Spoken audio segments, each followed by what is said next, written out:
Hello friends, welcome to Radhakrishna Radhanushala. আজকের আমাদের special menu হচ্ছে গিয়ে চিলি সয়াবিন। সো ফ্রেন্ডস, চলুন রেসিপিটা স্টার্ট করা যাক। প্রথমে ক্যাপসিকাম অ্যান্ড পেঁয়াজ ভালো মতন কিউব কিউব করে কেটে নিলাম।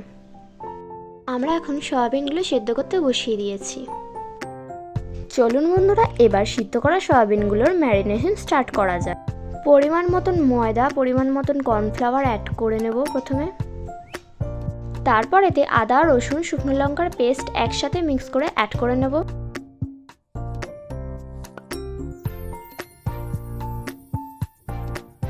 তারপর এতে একটা ডিম ভেঙে অ্যাড করে নেব এবং একই সাথে 1 চামচ মতন সয়া সস অ্যাড করে নেব। তারপর বন্ধুরা, ম্যারিনেশন করে রাখা সয়াবিনগুলো গরম তেলে ভেজে তুলব। ফ্রেন্ডস, এই চিলি সয়াবিনটা খাওয়ার পর আমি যতদূর বুঝেছিলাম যে এটা গরম গরমই খেতে খুবই ভালো লাগে, বাট ঠান্ডা হয়ে গেলে সেরকম একটা এটার কোনো টেস্ট আসে না। সো আপনারা চেষ্টা করবেন যে গরম গরমই রান্না করে সার্ভ করবার।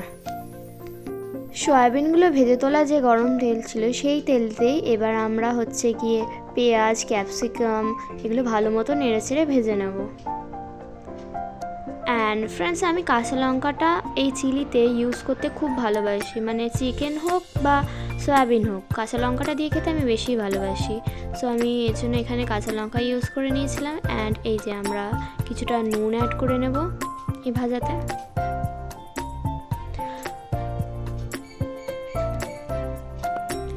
একই সাথে 1 চামচ মতন ভিনিগার অ্যাড করে নেব, দিয়ে ভালো মতো নেড়ে চেড়ে নেব। পেঁয়াজ আর ক্যাপসিকাম কিছুটা ভাজা হয়ে গেলে তাতে আমরা সসটা অ্যাড করে দেবো। এটা হচ্ছে গিয়ে টমেটো সস।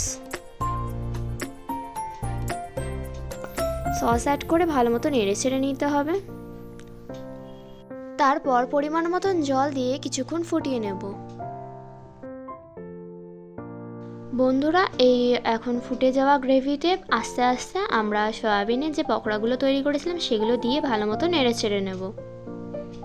ফ্রেন্ডস, আর 5 মিনিট মতন কিন্তু ফোটালে আমাদের চিলি সয়াবিন রেডি। সো আমি রেসিপিটা অনেকটা সিম্পল রাখার চেষ্টা করেছি। আপনারা সবাই জানাবেন রেসিপিটা কেমন হয়েছে।